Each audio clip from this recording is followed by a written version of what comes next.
Et donc, en conclusion, nous venons de voir que x représente tout simplement soit une inconnue, soit une variable. Une inconnue lorsqu'il s'agit d'une équation ou d'une une équation, et tout simplement une variable lorsque nous avons affaire à une fonction. Voilà. Maintenant, tout ce que nous venons de voir là, ce sont des notions abstraites en mathématiques pures.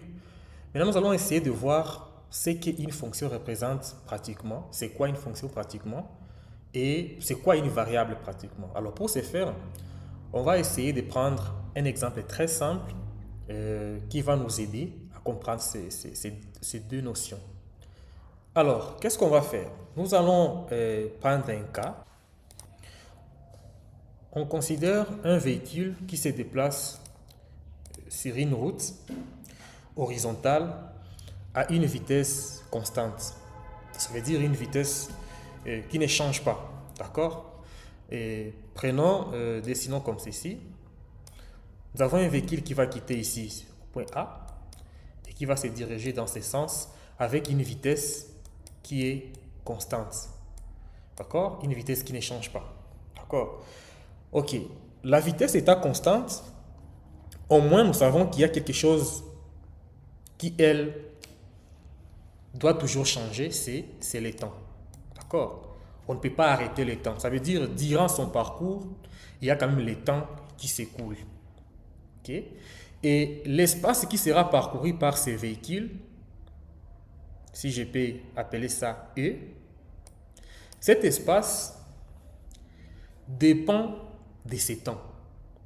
Autrement dit, si le véhicule ne s'arrête pas, pendant qu'il se déplace, s'il se déplace pendant 10 minutes, l'espace qui sera parcouru ne sera pas la même chose que l'espace que le véhicule aura parcouru pendant 50 minutes par exemple.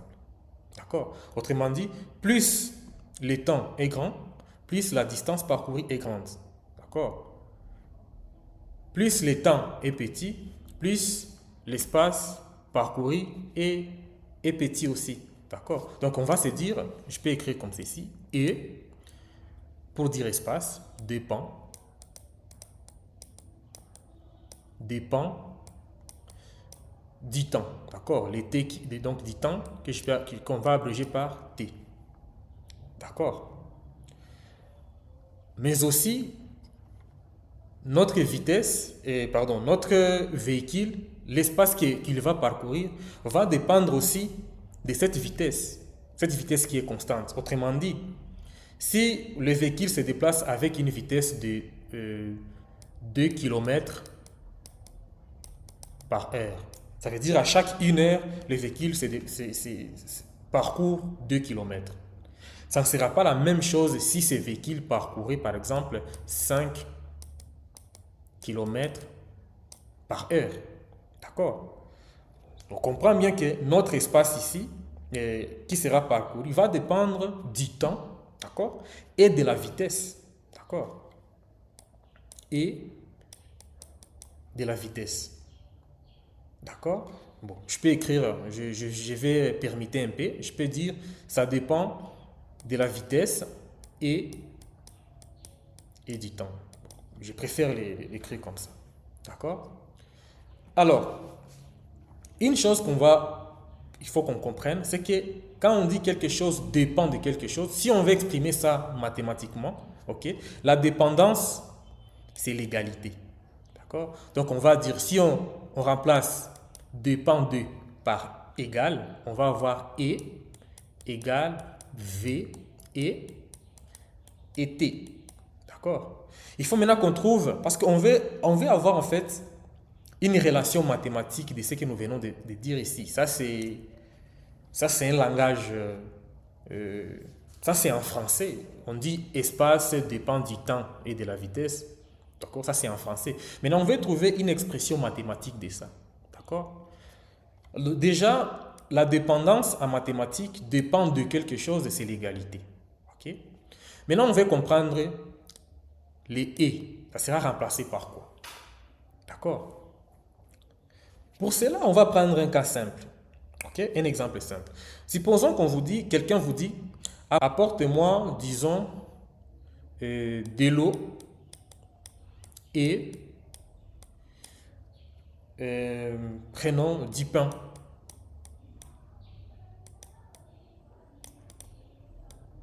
OK? Alors, ça veut dire cette personne sera satisfaite si vous lui apportez à la fois les deux. D'accord? Ça veut dire que si l'un des deux manque, d'accord? Donc, si vous avez 0 ici, le tout, c'est 0. Donc, la personne, donc si vous n'apportez pas les deux, en tout cas, la personne ne sera pas satisfaite. D'accord? Ou si vous trouvez quand même, vous arrivez à trouver du pain, mais vous manquez de l'eau, là, tout, c'est 0. OK? Donc, pour que cette personne soit satisfaite, vous devez lui amener les deux. Alors, on va essayer de comprendre ça maintenant mathématiquement. Quelle est cette opération, OK, qui fait que si l'un de deux est 0, n'est pas trouvé, les restes tombent 0. Autrement dit, la relation où 0 va être l'élément absorbant. Ça veut dire, quel que soit ce que vous aurez, lorsque vous avez un 0 quelque part, les restes donnent 0. Alors, je pense que ça, tout le monde comprend que c'est la multiplication. Parce que si vous faites 0 multiplié par n'importe quel nombre, même, d'accord, ça donne toujours 0. D'accord? Ou si vous prenez un nombre, vous multipliez par 0, tout donne 0. D'accord? Autrement dit, les et, c'est la multiplication. Donc, on va dire l'espace dépend de la vitesse et du temps. Et en mathématiques, cette expression est écrite comme ceci. L'espace égale vitesse fois temps. D'accord? C'est ça la dépendance. Pour dire quelque chose dépend de quelque chose, en mathématiques, c'est de l'égalité. OK? Alors, si la chose là dépend de plusieurs choses, d'accord? Pour les mettre ensemble, on utilise la multiplication. Voilà un peu l'expression mathématique de cette phrase espace dépend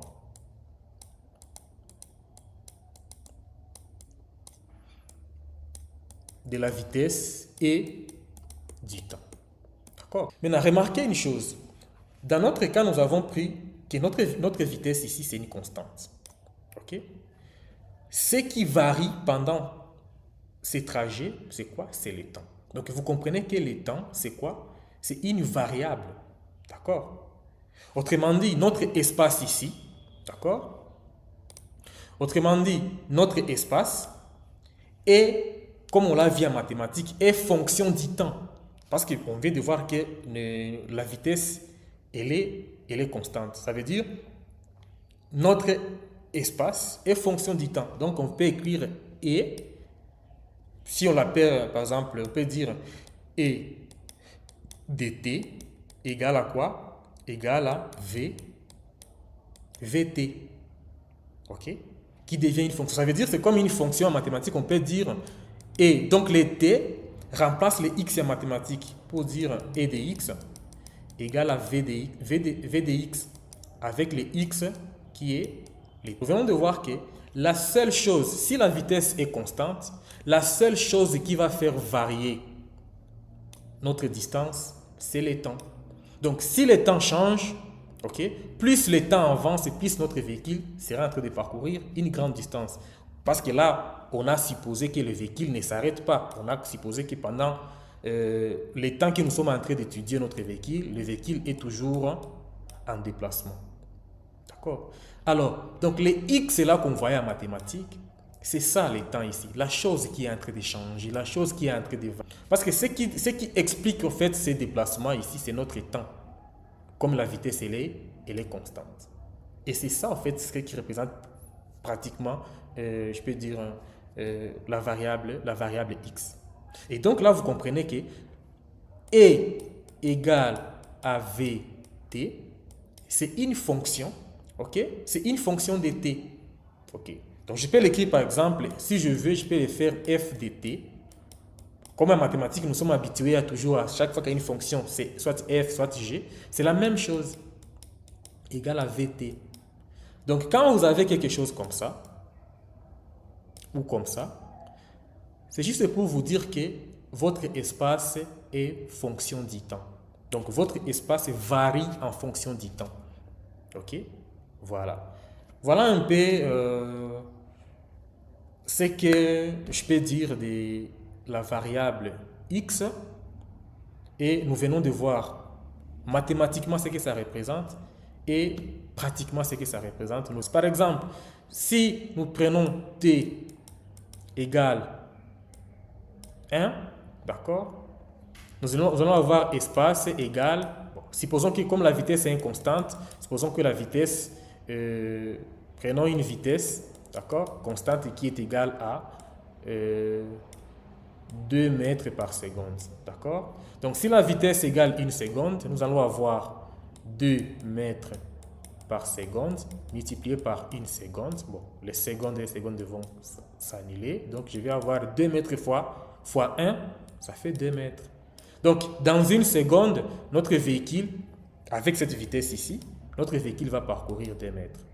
Alors, si nous prenons le temps égal, par exemple, prenons 5 secondes. Donc, nous aurons espace sera égal à 2 mètres par seconde, qui est notre vitesse, multiplié par 5 secondes, qui va nous donner combien? 2 fois 5, ça va nous donner 10 mètres. Vous voyez, plus le temps avance, plus la distance devient grande. C'est pourquoi on vous dit que notre temps, c'est ça notre variable. D'accord? Donc là, nous comprenons ce qui représente exactement une variable. Voilà. Je pense que on peut s'arrêter par là. Alors, je vous demande d'aimer la vidéo et de la partager. Et surtout, si vous n'êtes pas encore abonné à la chaîne, veuillez vous abonner. Voilà. Sinon, moi, je vous dis merci et à la prochaine.